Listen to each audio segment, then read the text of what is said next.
میرے دوستو بزرگوں، حضرت حسن بصری رحمۃ اللہ علیہ جن کا مقام اللہ تعالیٰ کے نزدیک بہت بلند ہے، فرماتے ہیں اگر کوئی شخص خدا کے قرب کی تمنا رکھتا ہو تو اسے چاہیے وہ درود کوثر کی کثرت سے تلاوت کرے۔ اگر کوئی شخص حوض کوثر کے پانی کی طلب رکھتا ہو تو اسے چاہیے وہ درود پاک کی کثرت سے تلاوت کیا کرے، معمول بنائے۔ انشاءاللہ تعالی روز قیامت اس کو پیاس کی شدت، گرمی کی تپش نہیں ہوگی اور قیامت کے دن کی ہولناکیوں سے بھی محفوظ رہے گا۔ میرے دوستو بزرگوں، درود شریف بتانے سے پہلے میں آپ سے درخواست کرتا ہوں، اگر آپ اس چینل پر نئے آئے ہیں تو سب سے پہلے اس عمل کو سب دوستوں تک شیئر کریں تاکہ وہ ثواب آپ تک آپ کو بھی ملتا رہے۔ میرے دوستوں بزرگوں، یہی نیکیاں ہیں۔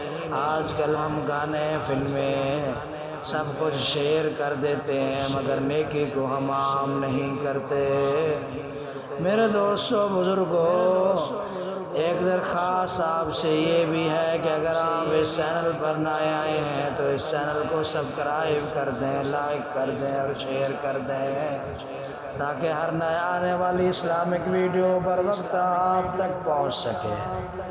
میرے دوستو بزرگوں، وہ درود شریف کون سا ہے؟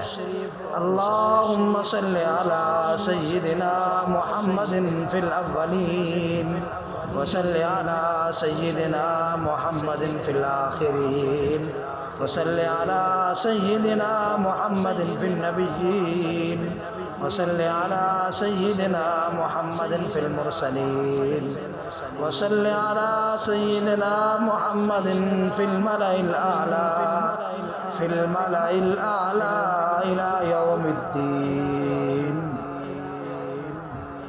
اللہم صلی علی سیدنا محمد وعلی آل سیدنا محمد۔ میرے دوستو بزرگوں، کثرت سے پڑھا کریں انشاءاللہ ثم انشاءاللہ قیامت کے روز آب کوثر ملے گا پینے کے لیے، اور قیامت کے دن پیاس کی شدت ختم ہو جائے گی، گرمی کی تپش بھی ختم ہو جائے گی، قیامت کے دن کی ہولناکیوں سے بھی محفوظ رہ جاؤ گے۔